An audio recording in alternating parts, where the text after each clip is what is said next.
ये कितनी गर्व की बात रही है कि शुरू से तुम बहुत कम ही उम्र से अपने घर परिवार को चलाने के लिए और ख़ासकर अपने जेब खर्चे निकालने के लिए काम करते आए थे। तुम कभी किसी पर आश्रित नहीं रहे थे। तो ये तो बहुत गर्व की बात है ना। मेरे लिए तो ये गर्व की बात है। और एक बात कहूँ, जो तुम्हारे बीच में रुकावटें आई उसके पीछे का कारण क्या है?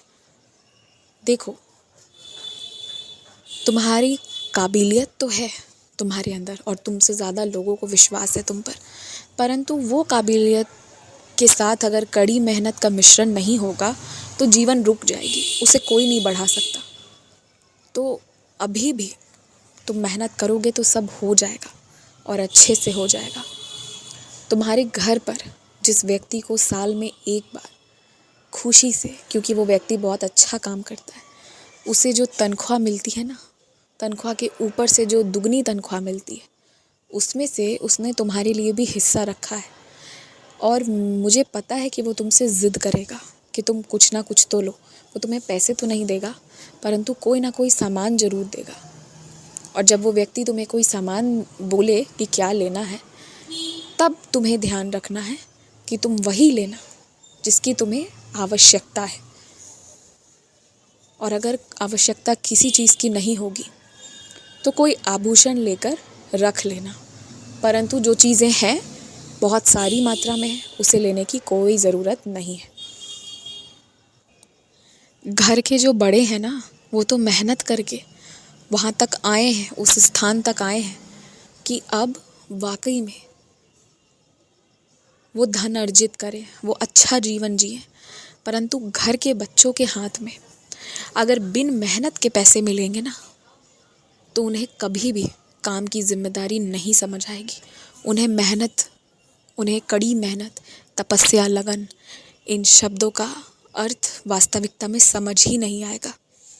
अगर तुम चाहते हो कि पीढ़ी दर पीढ़ी तुम्हारे हर कुल में कभी भी कोई गिरे नहीं, कोई असफल नहीं हो जाए, तो फिर सब कुछ आसानी से मत रखो।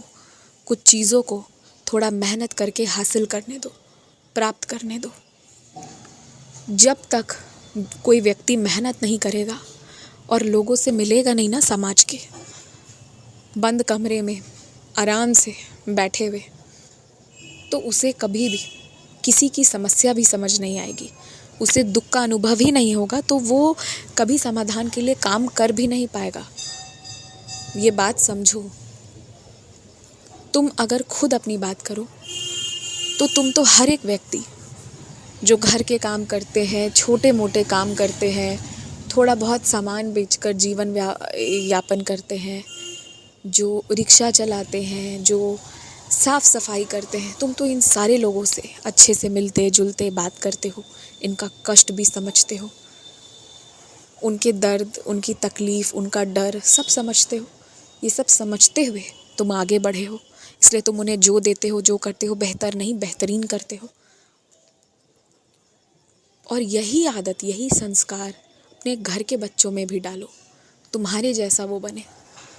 मैं सच में तुम्हारी परछाई देखना चाहता हूँ उनमें, क्योंकि तुम्हारे अंदर जितना प्रेम है और जितना ममता है ना, वो होना चाहिए अच्छे से जीवन जीने के लिए। तो कुछ चीज़ें ना आसानी से मत दो, उन्हें खुद हासिल करने दो मेहनत करके। और इसमें अगर कोई तुम्हें रोके टोके, तुम्हारा मजाक भी उड़ाए ना, तो नज़रअंदाज कर देना।